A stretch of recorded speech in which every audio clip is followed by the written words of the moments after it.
اعوذ باللہ من الشیطان الرجیم بسم اللہ الرحمن الرحیم محمد الرسول اللہ والذین معه الشداء علی الکفار رحماء بینهم تراهم رکعا سجدا یبتغون فضلا من اللہ ورضوانا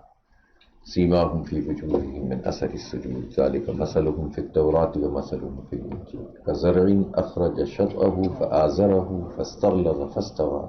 على سوقه يعجب الزراع ليغيظ بهم الكفار وعد اللہ الذین آمنوا وعملوا الصالحات منهم مغفرۃ واجر عظیما صدق اللہ العلی العظیم۔ محترم جناب الطاف حسن قریشی صاحب، محترم مجیب الرحمان شامی صاحب، برادر گرامی خواجہ سعد رفیق صاحب، بہت ہی محترم جناب خالد فاروق صاحب، محترم امیر العظیم صاحب، جناب وقاص انجم جعفری صاحب، ناظم اعلیٰ محترم حسن بلال ہاشمی صاحب اور حنیف بندھانی صاحب ایڈوکیٹ، میرے بہت ہی عزیز دوستوں، ساتھیوں، بزرگوں اور نوجوانوں، سب سے پہلے تو اس جگہ پر کافی دنوں بعد درمیان میں یقیناً آیا تھا اور فاتح خوانی کے لیے، لیکن یہاں آج آیا ہوں تو کچھ یادیں اپنی پرانی بھی اسلامی جمعیت طلبہ کے زمانے کی تازہ ہو گئیں۔ اور یہ 5 ویز ایلدار پارک وہ جگہ ہے کہ جہاں اس پہلی ہی منزل پر میں نے کم از کم 2 سال گزارے ہیں، یہاں رہائش اختیار کی۔ عموماً ناظمین اعلیٰ ایک داخلہ لے لیتے تھے پنجاب یونیورسٹی میں، میرا داخلہ وہاں پر نہیں تھا تو میں پھر یہیں پر رہتا تھا، تو اس سے بالکل ساری یادیں تازہ ہو گئی ہیں۔ خالد فاروق صاحب کی محبتیں بھی تازہ ہو گئیں اور مولانا سے جو تعلق اور قربت، ان کو دیکھا تو نہیں کبھی، لیکن مولانا مودودی کو ہم ان کی تحریروں سے اور ان کی بنائی ہوئی جماعت کی وجہ سے محسوس کر سکتے ہیں۔ میں مانتا ہوں، میں جانتا ہوں اس بات کو کہ وہ واقعی محسوس ہوتے ہیں۔ جس طرح سے مولانا سید ابو الاعلیٰ مودودی رحمۃ اللہ علیہ اپنی تحریروں کے ذریعے دماغ میں، دل میں اتر جاتے ہیں، یہ ان کا اپنا ہی انداز ہے۔ جو مولانا کو پڑھ لے پھر اس کے بعد کسی اور کو پڑھنے کا صحیح بات یہ ہے کہ وہ مزہ رہتا نہیں ہے، یعنی صرف ایک تو ان کی فہم جو قرآن پاک کا اور سیرت رسول کا اور دین کا فہم انہوں نے دیا ہے، وہ تو اپنی جگہ اس کی دلیل کی قوت ہے اور جو تحریک انہوں نے قائم کی ہے، لیکن اگر آپ صرف ان کی تحریر کو ہی سامنے رکھیں تو جس کو اس کا نشہ لگ جائے تو پھر بہت مشکل ہوتا ہے کہ وہ کسی اور کی، وہ پڑھ تو لے گا، دوسروں کو سمجھ بھی لے گا، مطالعے کی جس کو عادت ہوتی ہے وہ تو ظاہر ہے کہ ہر ایک کو پڑھتا ہے، لیکن مولانا مودودی کی تحریروں کا جو نشہ ہے وہ اپنی جگہ موجود رہتا ہے۔ سید ابو الاعلیٰ مودودی رحمۃ اللہ علیہ، اللہ تعالیٰ ان کی قبر کو نور سے بھر دے، وہ برسوں کے نہیں، دہائیوں کے نہیں، صدیوں کے مجدد ہیں، اور آج کے زمانے میں بھی ان کی فکر بالکل اسی طرح سے تازہ ہے جس طرح جب انہوں نے اپنی ان کتابوں کو قلم بند کیا تھا۔ ان کی زندگی کے جو حصے ہیں وہ ہم سب جانتے ہیں کہ بالکل ابتدائی زمانہ جس میں وہ اپنی بنیادی تعلیم مختلف لوگوں سے حاصل کرتے رہے، پھر وہ زمانہ کہ جس میں آپ نے صرف اسلام ہی نہیں بلکہ مغربی مفکرین کو پڑھا، اور بقول سید ابو الاعلیٰ مودودی رحمۃ اللہ علیہ کہ میں نے لائبریریوں کی لائبریریاں اپنے دماغ میں اتار لیں، اور پھر جب میں قرآن پاک کا مطالعہ کرتا ہوں تو مجھے وہ شاہ کلید مل جاتی ہے کہ جس سے زندگی کے ہر مسئلے کو میں حل کرتا چلا جاتا ہوں، مجھے اس کی چابی مل گئی ہے کہ جس سے ہر تالا کھل جاتا ہے۔ تو سید مودودی رحمۃ اللہ علیہ کا کمال ہی یہ تھا کہ علماء کرام کی تو کمی نہیں تھی، اس وقت بہت بڑے بڑے پائے کے لوگ موجود تھے اور ان سے بہت لوگ استفادہ کرتے تھے، آج تک بھی کر رہے ہیں، لیکن سید مودودی کا کمال یہ تھا کہ انہوں نے صرف اسلام کو نہیں پڑھا تھا بلکہ باطل کا بھی علم حاصل کیا تھا، اور یہ قاعدہ تو موجود ہے کہ اشیاء اپنے ازداد سے پہچانی جاتی ہیں، دن کا رات سے اور رات کا دن سے، سفید کا کالے سے اور کالے کا سفید سے آپ جو ہے وہ فرق محسوس کر سکتے ہیں۔ تو باطل کا اگر علم نہ ہو تو حق کا علم پوری طرح سے کارگر ثابت نہیں ہوتا، بلکہ پھر اس کے نتیجے میں بعض اوقات کوئی زیادہ قوت، زیادہ دلیل سے بات کرتا ہے تو بندہ اس طرف جانا شروع کر دیتا ہے۔ تو مولانا مودودی کا کمال یہ تھا کہ انہوں نے باطل کا علم پوری طرح سے حاصل کیا تھا، اور اس وقت تک کے جتنے فکر و فلسفے تھے، ڈارون کی تھیوری کو اس وقت تو ایک ترقی پسندی کا زمانہ تھا اور فیشن تھا، پھر اسی طرح سے کارل مارکس کا زمانہ تھا، بلکہ 1917 میں تو پوری یعنی انقلاب آ گیا رشیا میں، اور وہ تو ایسا دور تھا کہ جس میں ہر کوئی اس طرف چلنا چاہتا تھا۔ پھر اسی طرح سے اور مفکرین کہ جو اثر انداز ہوتے تھے پڑھے لکھے لوگوں پر، تو ان سب کو بھی پڑھا، اور پھر اسلام کی طاقت یہ تھی کہ اس کی روشنی میں، قرآن و سنت کی روشنی میں ان کے جوابات دیے۔ سوال مولانا کا ایک طریقہ یہ بھی ہوتا تھا کہ وہ سوال ابھارتے تھے، جتنے سوال کسی بھی مسئلے کے اوپر پیدا ہو سکتے ہیں، 1 2 3 4، وہ سب جو ہے وہ پہلے پیش کرتے تھے، پھر اس کے بعد جواب دینا شروع کرتے تھے، تو اس کے نتیجے میں پھر چیزیں بالکل مستحضر ہو جاتی تھیں، ٹھیک ہو جاتا تھا معاملہ۔ تو مولانا مودودی رحمۃ اللہ علیہ کا یہ کارنامہ تھا کہ انہوں نے پہلے اسلام پر جو گرد پڑ گئی تھی ملوکیت کی وجہ سے، طوائف الملوکی کی وجہ سے، اور پھر سامراجی طاقتوں کی بالادستی کی وجہ سے، اور نظام پورا کا پورا جس طرح غلام بن گیا تھا، تو اسی طرح سے دین بھی مغلوب ہو گیا تھا۔ تو مولانا مودودی رحمۃ اللہ علیہ نے اس گرد کو جھاڑا اور اصل اسلام کو لوگوں کے سامنے پیش کیا۔ دوسری بات یہ تھی کہ سید ابو الاعلیٰ مودودی رحمۃ اللہ علیہ نے صرف فکر نہیں پیش کی، اس فکر کو پھیلانے کا پورا بندوبست بھی کیا۔ اس کے لیے انہوں نے ابتدائی طور پر تو وہ دائرہ الجمیت سے اور اس طرح کے اداروں سے منسلک تھے، بعد میں ترجمان القرآن، اور پھر اس کے بعد ترجمان القرآن پہ بھی بات ختم نہیں ہوئی، وہ مرکز تلاش کیا کہ جہاں بیٹھ کر وہ اپنی اسکیم کے مطابق کام کر سکتے ہیں، اور پھر اس پہ بھی بات ختم نہیں ہوئی، جماعت بنا دی۔ اگر وہ صرف فکری کام بھی کرتے تو بہت بڑے آدمی تھے، مجدد تھے ہیں، اور وہ اسی پائے کے مجدد کہ جس طرح شاہ ولی اللہ رحمۃ اللہ علیہ، امام غزالی رحمۃ اللہ علیہ، امام ابن تیمیہ رحمۃ اللہ علیہ، مجدد الفسانی، لیکن انہوں نے اس فکر کی بنیاد پر جو تحریر لکھی اس کو تحریک کے قالب میں ڈال دیا، اور ان کا یہ وہ کارنامہ ہے جس کے نتیجے میں ان کے افکار صرف تحریر میں نہیں منتقل ہوئے، عمل کے قالب میں ڈھل گئے اور اجتماعی جد و جہد میں ڈھل گئے،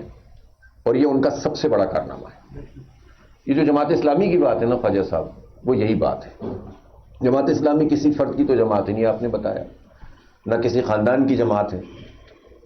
یہ ہم اگر اس میں شامل ہیں تو ہمارے لیے اعزاز ہے۔ جماعت اسلامی تو امت کی سربلندی کی جماعت ہے، اسلام کی تجدید اور احیاء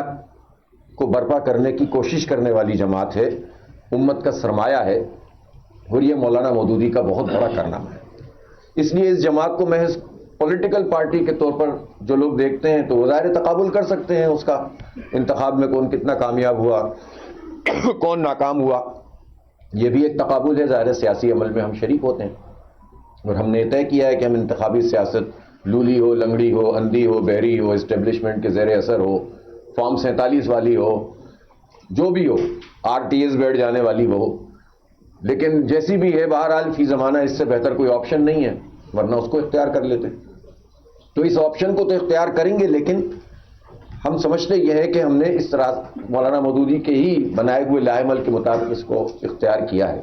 لیکن ہماری شناخت صرف اس طرح سے پولیٹیکل پارٹی کے طور پر نہیں ہو سکتی، ہم ایک موومنٹ ہے، تحریک ہے، جو فکر پھیلاتی ہے، جو لوگوں کو تبدیل کرتی ہے، قلب و نظر پہ جو اثر ڈالتی ہے، اجتماعی جد و جہد اور نظام کی تبدیلی کی جد و جہد کرتی ہے، اور صبر آزما کام کرنے کا حوصلہ پیدا کرتی ہے۔ یہ جماعت اسلامی ہی ہے جو شکستوں کو ایبزارب کر لیتی ہے۔ پاکستان میں کتنی جماعتیں ہیں جو 2-3 شکستیں برداشت کر سکی ہوں، ٹوٹ جاتی ہیں، تقسیم ہو جاتی ہیں، 2 حصوں میں بڑھ جاتی ہیں، 6 حصوں میں بڑھ جاتی ہیں، اور یا پھر اپنا وجود کھو دیتی ہیں۔ یہ جو تر و تازہ جماعت اسلامی آپ کو نظر آتی ہے وہ فکر کی وجہ سے ہے، اور وہ فکر بھی کسی فرد کی نہیں ہے، قرآن و سنت سے استنباط کر کے، اس سے اخذ کر کے مولانا مودودی نے پیش کی، اور اس زمانے میں پیش کی جب سامراجی طاقتوں کا غلبہ تھا، مرکز بکھر چکا تھا ہمارا، رہی صحیح جو بھی ہماری طاقت تھی سیاسی، خلافت عثمانیہ کے زوال کے بعد وہ بھی ختم ہو گئی تھی، لیکن اس بکھری ہوئی اجتماعیت کو اثر نو اپنی فکر کے ذریعے سے جوڑتے چلے جانا اور ایک رخ کے اوپر ڈھالتے چلے جانا. اور پھر مولانا کا کمال یہ تھا کہ ان کی تحریر جغرافیوں کو پھلانگ گئی، اور تحریر ہی نہیں پھلانگی، تحریک بھی پھلانگ گئی. اور اس زمانے میں جب کمیونیکیشن کے یہ ذرائع موجود ہی نہیں تھے، یہ تحریک ایک گلوبل تحریک بن گئی. یہ ان کی فکر کا اور ان کی تحریک کا بہت بڑا کارنامہ تھا. انہوں نے پورے معاشرے پر اپنے اثرات ڈالے. انہوں نے پاکستان میں خاص طور پر پاکستان کا نیریٹو طے کیا. آج بہت مشکل ہو جاتا ہے کسی کے لیے بھی پاکستان اور اسلام کو جدا کرنا. بہت لوگوں نے کوشش کی، لیکن دکھاوے کے اسلامی ٹچ کے لیے ہی صحیح کچھ نہ کچھ کرنا ہی پڑتا ہے اور دکھانا پڑتا ہے کہ اسلام سے ہمارا کوئی تعلق ہے. یہ ان کی طاقت ہے. یہ مولانا مودودی کا کمال ہے کہ پاکستان میں جو نیریٹو بلڈ ہوتا ہے اس میں جماعت اسلامی کا ایک رول ہوتا ہے. چاہے ابھی وقتی طور پر آپ کو یہ نظر آیا ہو کہ پولیٹیکلی اس کے بھی اسباب ہو سکتے ہیں، غلطیاں سب سے ہو سکتی ہیں. خود جماعت بھی انسانوں پر مشتمل جماعت ہے. میں یہ تو نہیں کہتا کہ آپ اسے کہہ دیں کہ ہم ہر چیز ٹھیک کرتے ہیں اور لوگ ہی غلط کرتے ہیں. ہو سکتا ہے کوئی اس میں تدبیر کی غلطی، حکمت کی غلطی، اتحادوں کی سیاست، اپنے آپ کے اپنی شناخت کو ڈائلیوٹ کرنا، لوگوں کو ایک واضح شناخت ہی نہ دینا، یہ سب چیزیں بھی شامل رہی ہوں. اور وہ بھی اسی دباؤ کے نتیجے میں کہ بھائی مقاصد اہم ہوتے ہیں تو اس سے مل جاؤ،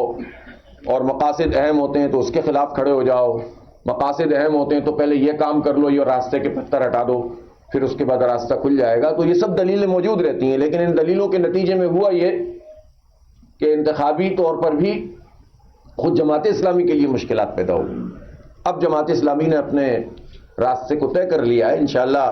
اپنی شناخت، اپنی پہچان، اپنے نشان پر چلیں گے، اور اللہ نے چاہا تو اب وہ بھی کر کے دکھائیں گے کہ جس کے لوگ متلاشی ہیں. باقی چیزوں پہ تو اثر انداز ہوئے ہیں، انشاءاللہ انتخاب پہ بھی اثر انداز ہوں گے. اور پھر جب انتخاب پہ کوئی اور اثر انداز ہوگا تو جماعت اسلامی جیسی پارٹی اگر عوام کی تائید حاصل کر لے تو اس کا تقابل پھر کسی اور جماعت سے نہیں ہو سکتا. پھر ووٹ کو عزت دو صرف نعرہ نہیں رہے گا، پھر طاقت بن جائے گی انشاءاللہ تعالیٰ. پھر انقلاب کی نوید بن جائے گی. پھر کوئی کر کے دیکھے، ایک مرتبہ رائے عامہ ہموار ہو جائے جو مولانا مودودی کا طریقہ ہے. وہ رائے عامہ جب بن جائے گی تو پھر جماعت اسلامی تو ویسے بھی لوہے کے چنے ہی ثابت ہوتے ہیں. تھوڑے بھی ہوتے ہیں تو لوہے کے چنے ہوتے ہیں، جب زیادہ ہوں گے تو کیا کریں گے، تو وہ زور زور سے پڑیں گے. تو اس لیے انشاءاللہ بڑی بات نہیں کرتے ہم، لیکن اب وہ وقت آ گیا ہے کہ جب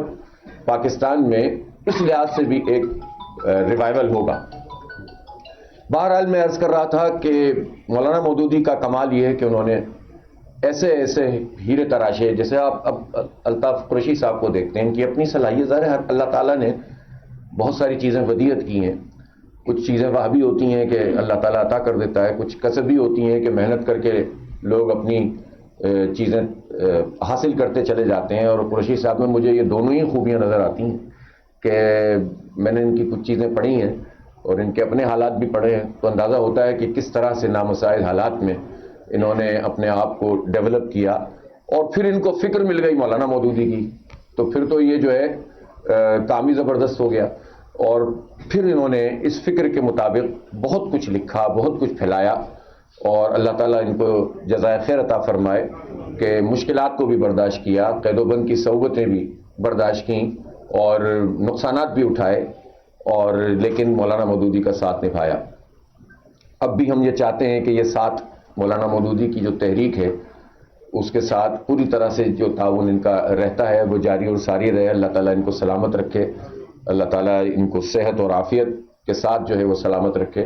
اور یہ اپنی خدمات انجام دیتے رہیں. جماعت اسلامی جد و جہد کر رہی ہے، کوشش کر رہی ہے. میں سب لوگوں کو اس موقع پر کہ آج مولانا کے ہم گھر میں موجود ہیں کہ آپ سب کو دعوت دیتا ہوں کہ ہمارا اجتماع عام 21، 22، 23 نومبر کو مینار پاکستان پر منعقد ہو رہا ہے. انشاءاللہ ماضی کے تمام اجتماع عام کے مقابلے میں زیادہ بڑا ہوگا، زیادہ وسیع ہوگا. ہماری کوشش ہے معاشرے کے ہر طبقے کے لوگوں کو ہم بلائیں، ان کو سنیں بھی اور ان کو سنائیں بھی، بتائیں بھی. اور ہم یہ چاہتے ہیں کہ یہ اس تحریک کا ری ایمرجنس ہو پاکستان میں، پولیٹیکل ری ایمرجنس ہو، ایک نئے انداز میں، ایک نئے ولولے کے ساتھ. اور ہم نے اس کا جو ٹائٹل رکھا ہے وہ مولانا مودودی کی فکر کے مطابق رکھا ہے، بدل دو نظام. چہرے نہیں بدلنے ہیں، جھنڈے نہیں بدلنے ہیں، افراد نہیں بدلنے ہیں، نظام بدلنا ہے. اس لیے کہ پاکستان کا مسئلہ یہ ہے کہ انگریز تو چلا گیا لیکن اس کا نظام نہیں بدلا. بیوروکریسی پوری طرح سے انڈیویجولس تو ہر ایک جگہ اچھے ہوتے ہیں، فوج میں بھی ہوتے ہیں، بیوروکریسی میں بھی ہوتے ہیں، جاگیرداروں میں بھی اچھے لوگ ہو جاتے ہیں، وڈیروں میں بھی کچھ اچھے لوگ ہوتے ہیں، لیکن جو مائنڈ سیٹ ہے جو تیار ہوتا ہے اس پورے نظام کے نتیجے میں جو انگریز چھوڑ کر گیا تھا، اس میں یہ بیوروکریسی افسر شاہی بن جاتی ہے، یہ حاکم بن جاتے ہیں، قوم خادم بن جاتی ہے، جبکہ اصل میں یہ خادم ہے اور قوم حاکم ہے، لیکن قوم کی حاکمیت کا تصور ہی ہمارے معاشرے میں موجود نہیں ہے۔ اللہ تعالیٰ کی حاکمیت ہے، اور اللہ تعالیٰ کے نمائندے کے طور پر جو ہے وہ عوام، وہ جس کو اختیار دے شورائی اور جمہوری طور پر، وہ با اختیار ہے، کسی فرد کسی ادارے کی بالادستی نہیں ہوتی ہے، لیکن بیوروکریسی ہے اس کے ذہن میں یہ چیز ہوتی ہے، اور وہ پوری طرح سے اپنے پورے اختیارات کو اپنے ہاتھ میں رکھتے ہیں۔ اسی طرح سے آپ فوج کے جنرلوں کا اپنا ایک ڈکٹیٹروں کا اپنا ایک مائنڈ سیٹ ہوتا ہے، اسی طرح سے آپ دیکھیں جاگیرداری اور وڈیرہ شاہی ہمارے ہاں سے ایلیمینیٹ نہیں ہو سکی، نہ وہ لینڈ ریفارمز ہو سکیں جو ہونی چاہیے تھیں، اور نہ وہ انگریز کی دی ہوئی جاگیروں کے نتیجے میں آقا ابن آقا اور غلام ابن غلام کا جو نظام ہے وہ ختم ہو سکا۔ اس کو بدلے بغیر آپ کیسے اپنے دیہی سماج کو تبدیل کر سکتے ہیں، جو آج بھی ایک بڑی تعداد میں، یعنی 97% تو چھوٹے کسان ہیں پاکستان میں، یہ 3% ہیں جو بہت بڑے بڑے رقبے پر موجود ہیں، اور اس کی وجہ سے ان کے سماجی اور سیاسی اثرات ہوتے ہیں۔ یہ اسٹیبلشمنٹ کے جونیئر پارٹنر بن کے پاکستان پہ اقتدار لیتے ہیں، ہر پارٹی ان لوگوں کو انگیج کرتی ہے، اس سے سماج کو کنٹرول کرتے ہیں۔ اسی طرح سے اب اربن فیوڈلزم کا سلسلہ بھی دولت کی ریل پیل کے نتیجے میں پیدا ہو گیا، اس کا ہم نے زبردست مشاہدہ کراچی میں کیا کہ اربن فیوڈلزم کیا ہوتا ہے، مقابلہ بھی کیا الحمدللہ، اللہ تعالیٰ نے سرخروئی بھی عطا کی ہے، اور اب ہم اپنے شہروں میں بھی دیکھتے ہیں کہ کس طرح سے چیزوں کو کنٹرول کرنے کی کوشش کی جاتی ہے۔ تو نظام جب تک نہیں بدلے گا، یعنی ہم ایک چھوٹی سی بات ہے کہ اس سسٹم میں ہم نہیں کہتے کہ آپ پارلیمانی نظام کو ختم کر کے صدارتی نظام لائیں، کوئی ضرورت نہیں ہے، لیکن اسی پارلیمانی نظام میں ایک اور پارلیمان ہوتی ہے جس کا نام شہری حکومت ہوتا ہے۔ اس شہری حکومت سے لوگوں کو کیا تکلیف ہے، جو گراس روٹ لیول پر لوگوں کو با اختیار بناتی ہے، اور اس کے نتیجے میں جو ہے وہ نچلی سطح کے لوگ جو ہے وہ کچھ چیزوں کے قابل ہو جاتے ہیں۔ اپنی ہی پارٹی کے نیچے کے لوگوں کو لوگ قبول کرنے کے لیے تیار نہیں ہوتے۔ ہم چاہتے ہیں کہ یہ نظام آئے، ہم طبقاتی نظام تعلیم ختم کرنا چاہتے ہیں، دولت کی بنیاد پر تعلیم کی تقسیم، یہ کون سا طریقہ ہے؟ جو جتنا پیسے والا ہے اس کو اس کوالٹی کی ایجوکیشن ملے گی، جو غریب ہوگا بالکل تھکی ہوئی ملے گی، مڈل کلاس کو تیسری درجے کی ملے گی، اپر مڈل کلاس کو اور طرح کی ملے گی، تو قوم بھی ایسی بنے گی۔ پھر تو قوم ایک بنانی ہے تو ایک نظام تعلیم ہونا چاہیے اور ایک جیسا معیار ہونا چاہیے، چاہے غریب ہو یا امیر ہو۔ سیدھی سیدھی بات ہے، یہ بات کسی کی سمجھ میں ہی نہیں آتی۔ 78 سال میں بدترین ہو گئی ہے یہ صورتحال، اور اس کی وجہ سے آپ دیکھیں کہ لوگوں کو کتنی مشکلات کا سامنا، اپرچونٹیز برابر نہیں ہے۔ تو اسلامی نظام اور کیا ہے؟ عدل اجتماعی ہے، انصاف ہے، ان لوگوں کو عدل اور انصاف فراہم کرنا ہے، اور اللہ تعالیٰ کی حاکمیت کا غلبہ ہے، اور اللہ تعالیٰ کی حاکمیت کا مطلب ہی انسانوں کے درمیان عدل قائم کرنا ہے، اور لوگوں کے مشورے کے ذریعے سے اس کا کوئی نظام وضع کر کے نظام کو قائم کرنا ہے۔ تو یہ چہروں کی تبدیلی اور پارٹیوں کی تبدیلی نہیں، یہ نظام کی تبدیلی کی اس وقت سب سے زیادہ ضرورت محسوس ہوتی ہے۔ ایک نئی تحریک کا آغاز انشاءاللہ ہم کریں گے۔ اس کتاب کو میں نے دیکھا ہے، کچھ انٹرویوز پڑھے ہیں، پہلے ملاقاتیں کیا میں بھی ایک انٹرویو تو موجود تھا مولانا کا، میرے خیال ہے اس کا حصہ بھی اس میں موجود ہے، اس کے بعد والا بھی ہے، شامی صاحب کی تحریر بھی پڑھی ہیں، اور اسی طرح عباس شاہ پوری صاحب کا بھی کچھ حصہ دیکھا ہے۔ تو یہ اچھا ہے کہ یہ اس طرح کا ایک مجموعہ مرتب ہو گیا ہے، آسانی سے مولانا مودودی اور مولانا مودودی کی فکر اور ان کی کچھ زندگی کا کچھ حصہ جو ہے وہ سمجھ میں آ جاتا ہے۔ بہت موٹی کتاب نہیں ہے، میرا خیال یہ اچھی چیز ہے، اس کو جتنا پھیلایا جائے اچھا ہے۔ اور بندھانی صاحب پہلے میں نہیں پہچان پایا تھا، لیکن بعد میں مجھے خیال ہوا کہ چونکہ جب میں بندھانی صاحب سے ملا تھا تب بھی انہوں نے اس کا تذکرہ کیا تھا، الطاف قریشی صاحب کا، مجھے یاد ہے اچھی طرح۔ ان کے بیٹے کی شہادت اسٹریٹ کرائمز کے دوران ہو گئی تھی، اور پھر ہم ان کے گھر گئے تھے تو ہم نے ان کے سامنے والے پارک کو اس سے موسوم کر دیا تھے ان بیٹے اسامہ شہید کے نام سے۔ تو اللہ تعالیٰ آپ کو بھی جزائے خیر دے۔ جتنے بھی ابھی لیاقت بلوچ صاحب بھی تشریف لے آئے، انتہائی مصروف ہیں، اجتماع عام کے ناظم اجتماع ہیں اور پوری طرح سے کام کر رہے ہیں آپ کی وجہ سے۔ اور احسان اللہ وقاص صاحب بھی نظر آ گئے ماشاءاللہ۔ ناظم اعلیٰ محترم تو ناظم اعلیٰ ہوتے ہیں، وہ تو ہمارے ناظم اعلیٰ ہی ہیں۔ تو بہت بہت شکریہ آپ سب لوگوں کا، اللہ تعالیٰ ان کوششوں کو قبول فرمائے، اور مولانا کا یہ پیغام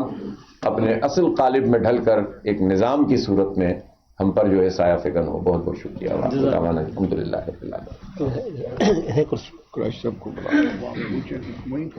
جی اب آپ سب کا بہت شکریہ۔